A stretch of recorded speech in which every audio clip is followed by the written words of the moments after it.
اللہ تبارک و تعالی اپنی مقدس کتاب قرآن عظیم میں ارشاد فرماتا ہے، بے شک ہم نے قرآن کو شب قدر میں نازل کیا، یعنی بے شک ہم نے قرآن کو لوح محفوظ سے آسمان دنیا کی طرف یکبارگی شب قدر میں نازل کیا۔ اور شب قدر کہتے کس کو ہے؟ آپ کو بتا دیں کہ شب قدر کو شب قدر اس لیے کہا جاتا ہے کہ اس رات میں سال بھر کے احکام نافذ کیے جاتے ہیں، قانون لاگو ہوتا ہے، جو حکم ہے رب کا وہ حکم اس رات میں لاگو ہوتا ہے، اور فرشتوں کو سال بھر کے کاموں اور خدماتوں پر مامور کیا جاتا ہے۔ اور یہ بھی کہا گیا ہے کہ اس رات کی دیگر راتوں پر شرافت و قدرت کے باعث اس رات کو شب قدر کہتے ہیں۔ اور یہ بھی منقول ہے کہ اس شب میں اللہ رب العزت کی بارگاہ میں بندوں کے اعمال قبول کیے جاتے ہیں۔ بندہ جو بھی نیک عمل کرتا ہے اس رات میں رب اس کے تمام نیکی کو قبول فرماتا ہے، اس لیے اس رات کو شب قدر کہتے ہیں۔ اور حدیث پاک میں شب قدر کی بہت فضیلتیں آئی ہیں۔ حضرت ابو ہریرہ رضی اللہ تعالیٰ عنہ سے روایت ہے کہ رسول کریم صلی اللہ تعالیٰ علیہ وسلم نے ارشاد فرمایا، جس شخص نے اس رات میں ایمان اور اخلاص کے ساتھ شب بیداری کر کے اللہ تبارک و تعالیٰ کی عبادت کی تو اللہ تبارک و تعالیٰ اس کے پچھلے تمام گناہ بخش دے گا۔ اور ایک حدیث پاک ہے، حضرت انس بن مالک رضی اللہ تعالیٰ عنہ سے روایت ہے کہ رمضان کا مہینہ آیا تو حضور کریم صلی اللہ علیہ وسلم نے ارشاد فرمایا کہ بے شک تمہارے پاس یہ بابرکت مہینہ آیا، اور اس مہینے میں ایک ایسی رات ہے جو 1000 مہینوں سے بہتر ہے، جو 1000 مہینوں سے افضل ہے۔ اور جو شخص اس رات سے محروم رہ گیا، یعنی جو شخص اس رات میں عبادت کرنے سے محروم رہ گیا، گویا کہ وہ تمام نیکیوں سے محروم رہا، اور وہ محروم رہ گیا، یقیناً وہ قسمت میں، اس کی قسمت میں یہ محرومی لکھی ہوئی تھی۔ اور لہٰذا ہم اس مسلمان بھائیوں کو چاہیے کہ ہم اس رات میں عبادت کریں اور جتنا زیادہ ہو سکے اللہ رب العزت کی بارگاہ میں توبہ کرے، استغفار طلب کرے اللہ رب العزت سے۔ اور ایک حدیث پاک میں آپ کو بتاؤں، اما عائشہ صدیقہ رضی اللہ تعالی عنہا فرماتی ہے کہ میں نے حضور کی بارگاہ میں عرض کی، یا رسول اللہ صلی اللہ تعالی علیہ وسلم، اگر مجھے اس بات کا علم ہو جائے کہ لیلۃ القدر کون سی رات ہے تو میں کیا کروں، میں اس میں کون سی عبادت کروں؟ تو آپ علیہ الصلوۃ والسلام نے ارشاد فرمایا، تم کہو اللہم انکا عفو کریم تحب العفو فاعف عنی، کہ اے اللہ بے شک تو معاف فرمانے والا، کرم کرنے والا اور معافی کو پسند فرماتا ہے، تو میرے بھی گناہ کو بخش دے، معاف کر دے۔ اور آپ رضی اللہ عنہ فرماتی ہے، اگر مجھے یہ معلوم ہو جائے کہ کون سی رات لیلۃ القدر ہے تو میں اس رات میں یہ دعا بکثرت مانگوں گی کہ اے اللہ تو مجھے معاف کر دے، اور عافیت کا سوال کرتی ہوں۔ اللہ اکبر۔ اور آگے اللہ رب العزت ارشاد فرماتا ہے، وما ادراک ما لیلۃ القدر، اور تجھے کیا معلوم کہ شب قدر کیا چیز ہے، شب قدر کیا ہے؟ لیلۃ القدر خیر من الف شہر، کہ شب قدر 1000 مہینوں سے بہتر ہے، 1000 مہینوں سے افضل ہے۔ یہاں شب قدر کے عظیم فضائل بیان کیے جا رہے ہیں، چنانچہ شب قدر کی ایک یہ فضیلت بھی ہے کہ شب قدر ان 1000 مہینوں سے بہتر ہے جو شب قدر سے خالی ہو،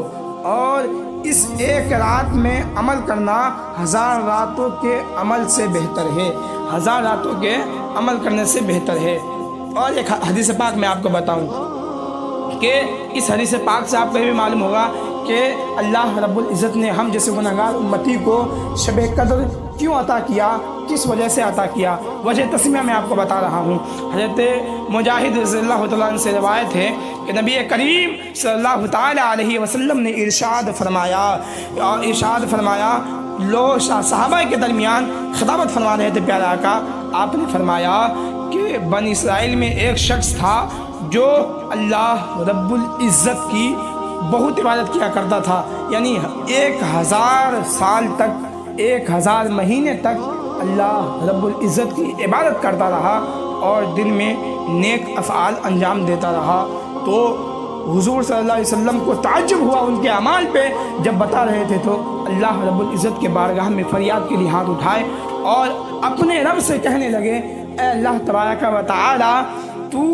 اور دیگر نبیوں کے مقابل میری امتی کی عمر بھی کم رکھی ہے، تو نے میری امتی کو بھی کم عمر دیا ہے، اور دیگر نبی کے امتیوں کے مقابل میں تو اے اللہ بنی اسرائیل کا یہ جو شخص ہے جو 1000 مہینہ تمہاری عبادتیں کرتا رہا، اس کے مقابل کوئی تو رات ایسی دے دے جس رات میں میری امتی عبادت کر کر کے اس بابرکت یہ جو شخص ہے جو 1000 مہینہ تمہاری عبادت کیا، اس کے مقابل کم از کم اس کا عمل ہو سکے۔ تو اللہ رب العزت نے شب قدر عطا کیا اور فرما دیا لیلۃ القدر خیر من الف شہر، کہ لیلۃ القدر 1000 مہینوں سے زیادہ بہتر ہے، 1000 مہینوں سے زیادہ افضل ہے۔ حضرت انس بن مالک رضی اللہ عنہ سے روایت ہے کہ رسول کریم صلی اللہ علیہ وسلم نے ارشاد فرمایا، اللہ نے میری امت کو شب قدر کا تحفہ عطا فرمایا اور ان سے پہلے اور کسی کو یہ رات عطا نہیں فرمائی، یعنی کسی بھی امت کو اللہ رب العزت نے اس بابرکت رات کو عطا نہیں کیا۔ مفتی نعیم الدین مراد آبادی علیہ الرحمہ فرماتے ہیں، یہ اللہ کا اپنے حبیب پر کرم ہے کہ آپ صلی اللہ تعالی علیہ وسلم کی امتی شب قدر کی ایک رات عبادت کرے تو ان کا ثواب پچھلے امت کے 1000 ماہ عبادت کرنے والوں سے زیادہ ہو۔ اور آگے علامہ مفتی احمد یار خان نعیمی صاحب فرماتے ہیں کہ اس آیت سے 2 فائدے حاصل ہوئے۔ ایک یہ کہ بزرگ چیزوں سے نسبت بڑی ہی مفید ہے کہ شب قدر کی ایک یہ فضیلت ہے کہ قرآن سے اس کو نسبت ہے، اور میں آپ کو بتاؤں اللہ رب العزت نے شب قدر کو بہت ہی بابرکت والی رات بنایا ہے۔ حضرت الاسلام امام غزالی علیہ الرحمہ فرماتے ہیں کہ شب قدر ایک ایسی رات ہے کہ جس رات میں اللہ رب العزت کے بارگاہ میں بندہ جو بھی دعا کرتا ہے اللہ اس دعا کو قبول کر لیتا ہے۔ شب قدر یہ زندگی بھر کے گناہوں کا کفارہ بنتی ہے۔ اور آگے رب فرماتا ہے قرآن عظیم میں، تنزل الملائکۃ والروح فیہا بإذن ربہم من کل امر سلام ہی حتی مطلع الفجر، کہ اس رات میں فرشتے اور جبرائیل علیہ السلام اپنے رب کے حکم سے نازل ہوتے ہیں ہر ایک کام کے لیے، اور یہ رات صبح طلوع ہونے تک سلامتی والی ہے۔ ایک حدیث پاک میں آپ کو بتاؤں کہ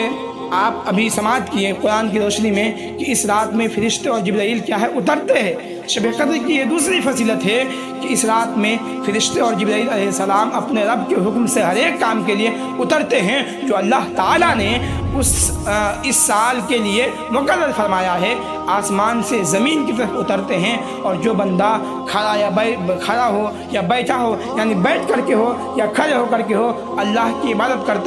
کرتا ہوا ہوتا ہے۔ رب کی عبادت میں بندہ جب شب قدر میں مشغول رہتا ہے تو جو فرشتے اللہ کے حکم سے نازل ہوتے ہیں، آسمان دنیا کی طرف اترتے ہیں، نازل ہوتے ہیں، وہ اس بندے کے حق میں دعا کرتا ہے۔ حضرت انس بن مالک سے